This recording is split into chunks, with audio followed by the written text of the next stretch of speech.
Hi friends, ഇന്ന് നമ്മൾക്കൊരു പേര പ്രൂൺ ചെയ്യുന്നതിനെ പറ്റി ഉള്ള വീഡിയോ കാണാം. ഇത് ഞാൻ പോട്ടിൽ നട്ടൊരു പേരയാണ്, കിലോ പേരയാണ്. ഇത് ഞാൻ ആദ്യം ഒന്ന് പ്രൂൺ ചെയ്തതാണ്. ഒരു ശാഖ മാത്രം ഉള്ളപ്പോൾ പ്രൂൺ ചെയ്തു.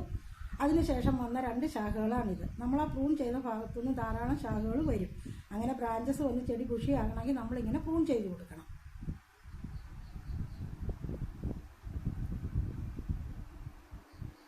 കണ്ടോ, 2 ശാഖകൾ നന്നായി അതിൻ്റെ ഗ്രോത്ത് കണ്ടു കഴിഞ്ഞാൽ നമുക്കത് കട്ട് ചെയ്യാൻ തോന്നത്തില്ല.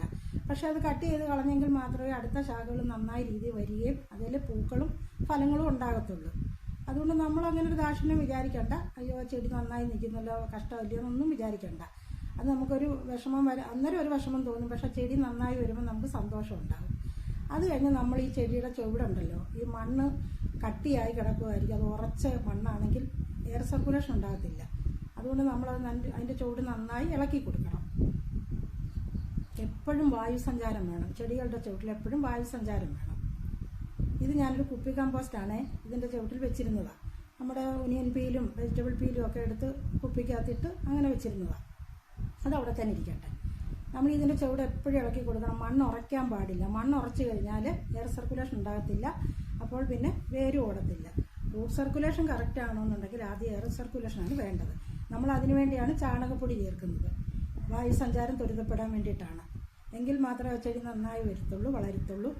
പിന്നെ അതിന് വേരുകളൊക്കെ ഓടത്തുള്ളൂ. പിന്നെ നമ്മളിത് പ്രൂൺ ചെയ്തതിന് ശേഷം ഫംഗൽ ഇൻഫെക്ഷൻ ഉണ്ടാകാനുള്ള ചാൻസ് കൂടുതലാണ്.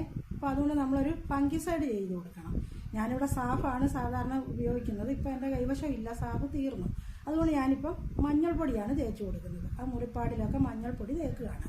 അല്ലെങ്കിൽ അതിൽ വെള്ളമൊക്കെ വീണ് ചെടിയിൽ ഇൻഫെക്ഷൻ ഉണ്ടായിട്ട് ചെടി നശിച്ചു പോകും. ഇത് നമ്മുടെ ഓർഗാനിക് മഞ്ഞളാണ്. ഞാനിവിടെ തന്നെ കൃഷി ചെയ്തെടുത്തതാണ്. നമ്മൾ നന്നായി ഇതിൻ്റെ ചുവട് എപ്പോഴും ഇളക്കി കൊടുക്കണം. നല്ല രീതിയിൽ ഒരു ബ്രാഞ്ച് കൂടെ കട്ട് ചെയ്യാനുണ്ടായിരുന്നു കേട്ടോ, അതുകൂടി ഒന്ന് കട്ട് ചെയ്യുക.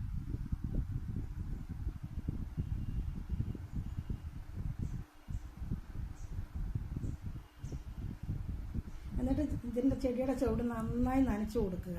നമ്മൾ മണ്ണ് നന്നായി ഇളക്കിയതിന് ശേഷം നന്നായി വെള്ളം ഒഴിച്ച് നല്ല രീതിയിൽ നനച്ചു കൊടുക്കണം. നനച്ചു കൊടുത്തിട്ട് നമ്മളൊരു ഫെർട്ടിലൈസർ ആഡ് ചെയ്ത് കൊടുക്കണം. ജൈവവളം മാത്രമേ ചെയ്ത് കൊടുക്കാവുള്ളൂ. ഞാനിവിടെ ബയോഡൈറ്റ് എന്ന് പറയുന്നത് ഞാനിവിടെ സെയിൽ ചെയ്യുന്നൊരു വളമാണ്. അതാണ് ഞാൻ ഇതിനൊക്കെ ഉപയോഗിക്കുന്നത്. ഇപ്പം ഞാനിത് ഇട്ട് കൊടുക്കുന്നില്ല. കാരണം ഞാൻ 2 ദിവസം മുമ്പ് ഇതിന് വളം ഇട്ടതായിരുന്നു. പ്രൂൺ ചെയ്യാൻ വേണ്ടി നിർത്തിയിരുന്നതാണ്. എന്നിട്ട് നമ്മൾ ഈ ചെടി നല്ല വെയിലത്തേക്ക് മാറ്റി വയ്ക്കണം. നമ്മൾ പ്രൂൺ ചെയ്യുന്നത് തന്നെ നല്ല വെയിൽ സമയത്ത് പ്രൂൺ ചെയ്യാവും. പ്രൂൺ ചെയ്ത് കഴിഞ്ഞാൽ നല്ല വെയിലത്തോട്ട് എടുത്ത് വെക്കുകയും ചെയ്യണം. കാരണം അല്ലെങ്കിൽ മഴവെള്ളമൊക്കെ വീണ് കഴിഞ്ഞാൽ ഈ മുറിപ്പാടിനകത്ത് വെള്ളം വീണാൽ ഇൻഫെക്ഷൻ ഉണ്ടാകാനുള്ള ചാൻസ് ഒത്തിരിയാണ്. ചെടി നശിച്ചു പോകും.